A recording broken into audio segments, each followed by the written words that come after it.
Welcome back my channel. Quality ম্যানেজমেন্টের অন্যতম গুরুত্বপূর্ণ একটি টুল হচ্ছে কন্ট্রোল চার্ট।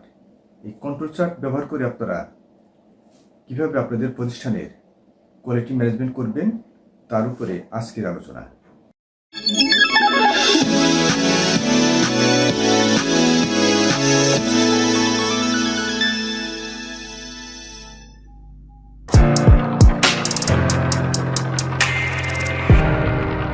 যেটি বলতেছিলাম, এখন আলোচনা করব কন্ট্রোল চার্ট। কন্ট্রোল চার্ট দেখতে মূলত এরকম। আমরা আলোচনাটা শুরু করব। কন্ট্রোল চার্ট দিয়ে মূলত আপনারা কিভাবে আপনারা কোয়ালিটি কন্ট্রোল করবেন তার উপরে আজকের আলোচনা। আশা করি ভিডিওটি আপনাদের জন্য অনেক হেল্পফুল ভিডিও হবে। চলুন আমরা এক এক করে আলোচনা শুরু করি। By the end of the lesson you will able to what is control chart, why do you use control chart, when do you use control chart, how to create control chart by Minitab।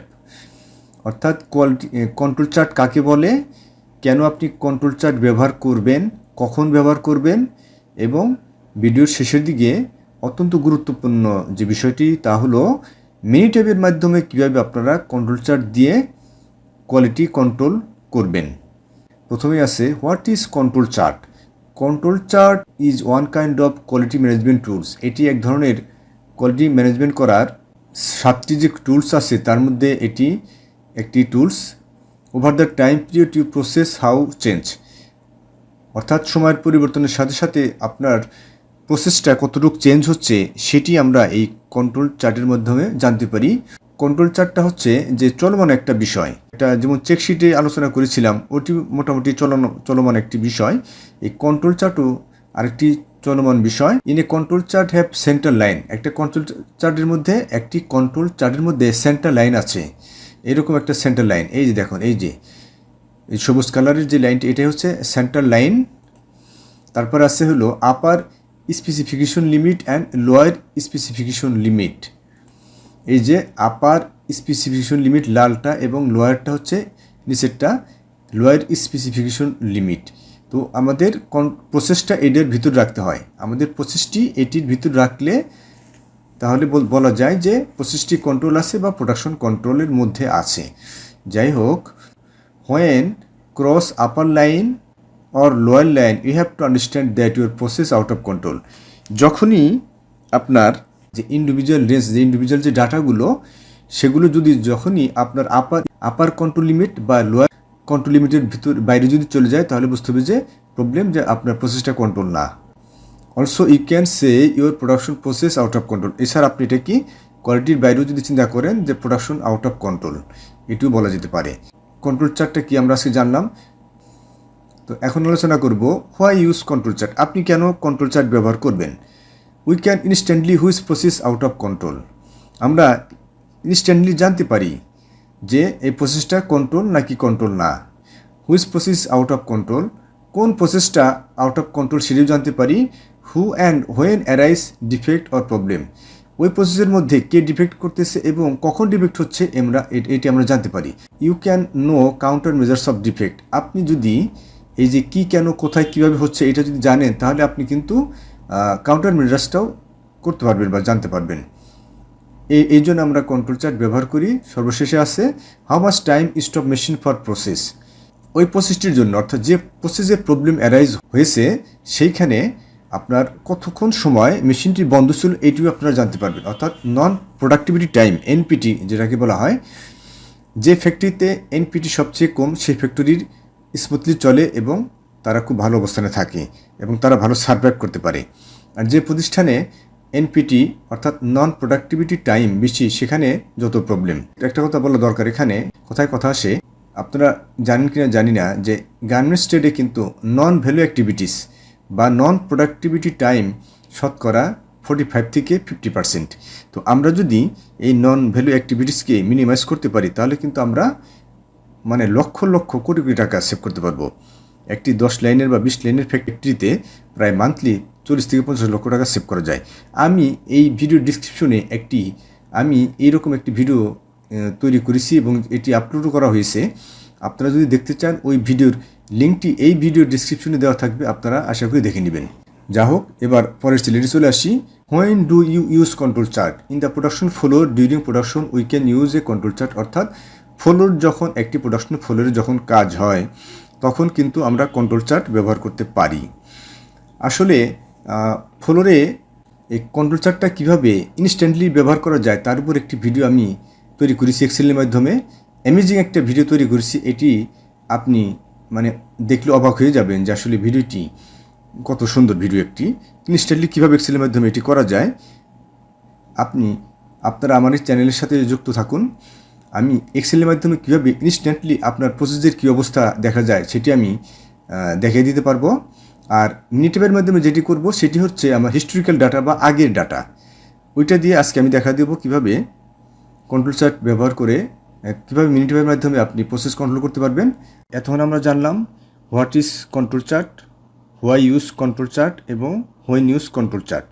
এবার আমরা দেখব কীভাবে মিনিটেবের মাধ্যমে control chart ব্যবহার করে আপনার প্রসেসটি control আছে নাকি কন্ট্রোলের বাইরে আছে সেটি জানার চেষ্টা করব। এই জন্য আমাকে প্রথমে কী করতে হবে, মিনিটেব যে সফটওয়্যারটি আছে সেটা আমাকে ওপেন করতে হবে। এই যে আমি ওপেন করলাম, এখানে লক্ষ্য করুন এটি হচ্ছে এক্সেলের মতো একটি শিট, অর্থাৎ এটাকে বলা হয় মিনিটেবে ওয়ার্কশিট। আমরা যেমন এক্সেলেও বলি যে ওয়ার্কশিট, সেটিও মিনিটেবের মাধ্যমে এটি আমরা ওয়ার্কশিটও বলতে পারি।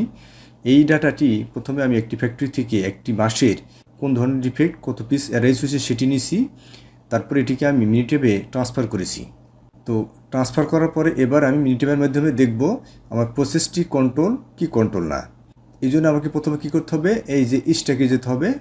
স্ট্যাকে যে আমাকে কন্ট্রোল চার্টের উপরে ক্লিক করতে হবে।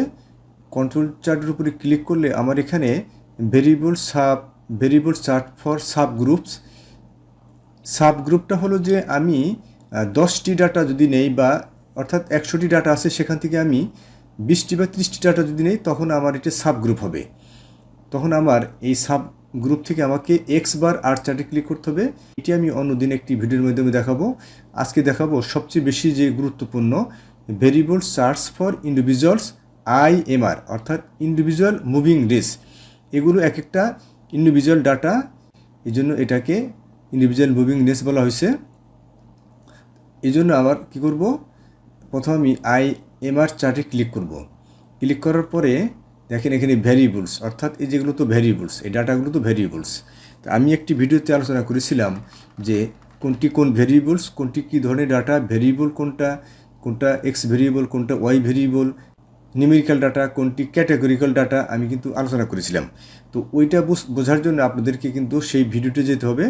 তো আমি এই ভিডিওর ডিসক্রিপশনে ওই ভিডিওর লিঙ্কটি দিয়ে রাখবো, আপনারা জেনে নিন, তাহলে আপনাদের এগুলো করতে সুবিধা হবে।